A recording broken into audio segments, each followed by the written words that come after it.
सैयदना उमर फारूक, मेरे नबी पाक अलैहिस्सलाम ने फरमाया फरिश्ते 950 साल मेरे उम्र की शान बयान करें तो खत्म नहीं हो सकती। इतना बड़ा शख्स उमर फारूक, इतना बड़ा आदमी। एक दिन ऐलान किया उमर फारूक ने, लोगों मस्जिद में आओ, बात करनी है। अमीरुल मोमिनीन का पैगाम है, सारे मस्जिद में आ जाए। खचाखच मस्जिद नबी सहाबा से भर गई। और ऐसा जब ऐलान होता था तो सहाबा दौड़ के आते थे, शायद को जंग है, शायद किसी ने हमला कर दिया है, शायद कोई नई बात है। दौड़े आए लोग, मस्जिद नबी खचाखच भर गई। सैयदना फारूक आजम रदी अल्लाह तआला अन्हु मिंबर पे बैठे।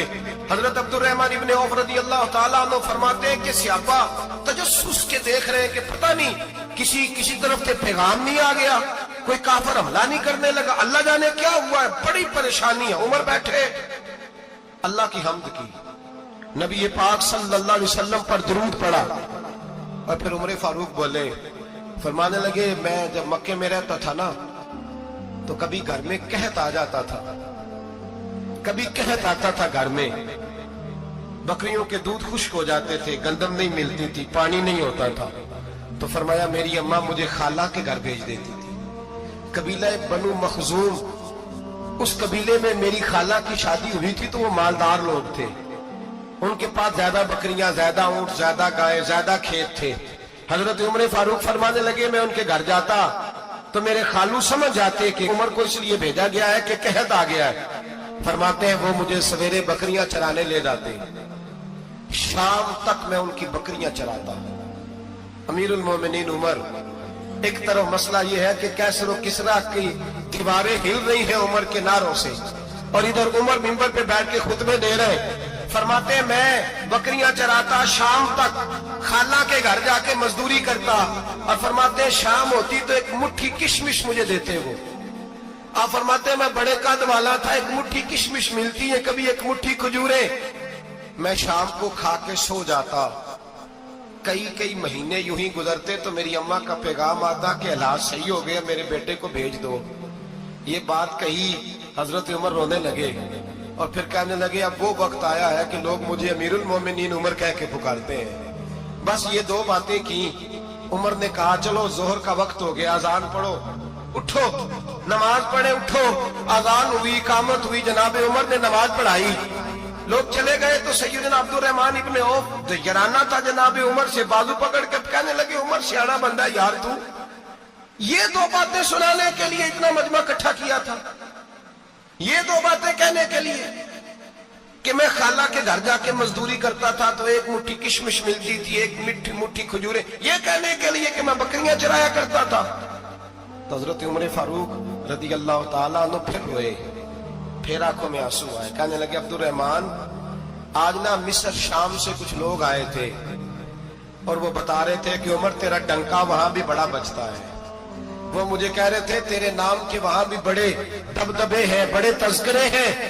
तो मेरा नफ्स मुझे कह रहा था, उमर देखा तू यहां बैठा है और वहां तेरे नाम का शोर हो रहा है, मुझे इसने बड़ा किया है। तो मैंने आज मुस्तफा के सारे गुलाम इकट्ठे करके अपनी औकात बता दी है। मैंने अपनी औकात बताई है कि मैं कुछ नहीं, कोई शय नहीं, कोई चीज ही नहीं, असी किसी से कुछ नहीं जे लगदे, ना कोई साडा दर्दी।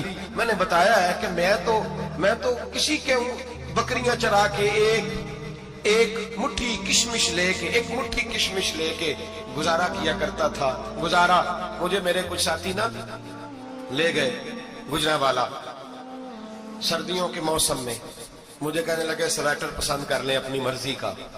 तो मैंने कहा यार मुझे तो वही मजा आता है जो मेरी अम्मा क्रोशिये से बनाया करती, वही वो पहले अब्बा पहनते थे, फिर वही स्वेटर बड़ा भाई पहनता था, फिर हमारे खाते में आ गया। और फिर उसकी तारीफें होती थी गुर्बत छुपाने के लिए, उसकी तारीफें होती थी, बड़ी मेहनत से बना है जी, क्या बात है, बड़ा गर्म है, तो अब छोटे भाई को दे दिया जाए। हमने कहा वही जमाना देखा है, वही रंग देखा हुआ है और उस पर फख्र है।